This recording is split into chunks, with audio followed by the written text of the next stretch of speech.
The next theme, which of course would always come around with Maharaj, is Guru.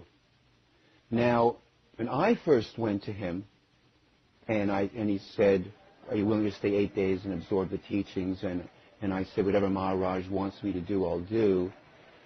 I was into the Guru game, and I didn't know I was even into the Guru game, because I didn't know it was a game. Maharaj's reply to me was, "Don't you understand? I don't play that game. If you want to play the Guru-disciple game, go play it somewhere else."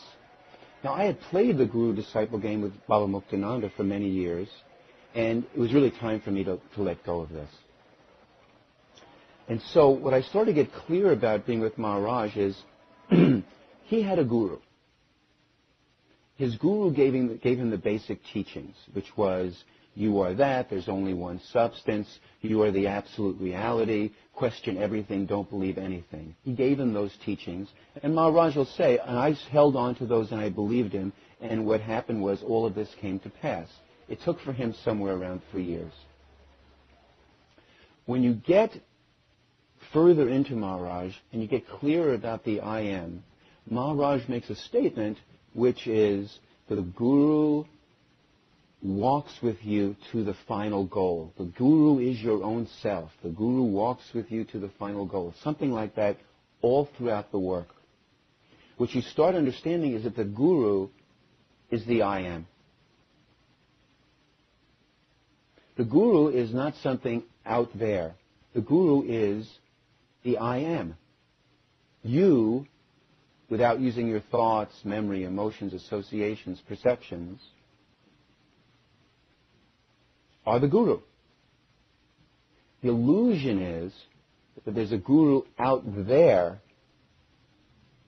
rather than understand that the Guru is who you are. So naturally, since the Guru is the I Am without thoughts, memory, emotions, associations, perceptions, naturally the Guru is going to be with you all the time. Obviously the Guru knows what you do because it's you. And that is the key thing. It is you. Without thoughts, memory, emotions, associations, perceptions, you are the Guru. Now, unfortunately, the question always arises is, what is a Guru? A Guru is somebody who knows who they are.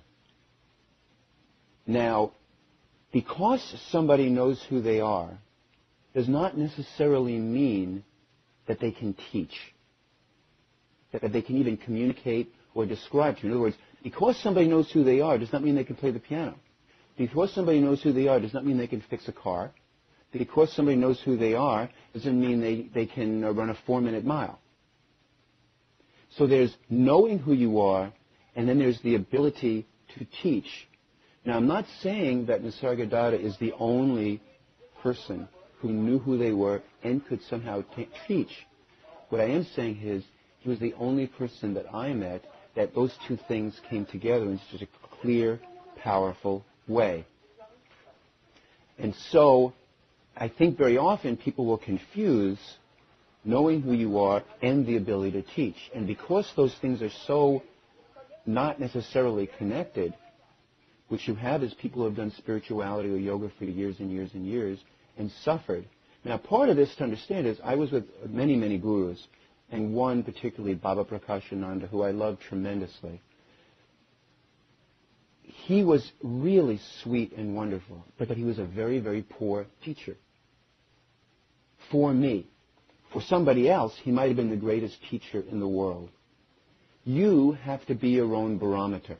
If you've been with somebody, and Maharaj will say this, if you've been with somebody for years and you're still suffering, or if you've been with somebody for years and you feel more and more, in quotes, liberated, then obviously you've picked the right person or you've picked the wrong person.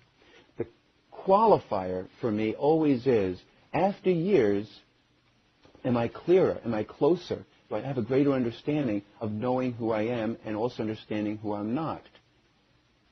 Rather than blaming yourself, I would suggest noticing, is it really right for me? Is it a hand-in-glove mix with this particular teacher? And if it's not, to leave, rather than doing what I did for years, which is hanging out with someone who knew who they were, but couldn't teach to suit me, and then thinking somehow I had to take on the act and role or game of that particular spiritual discourse or context and play that out. So there are several questions to ask. One is, can they teach, and can they teach me? So the guru is the I am, without thoughts, memory, emotions, associations, perceptions.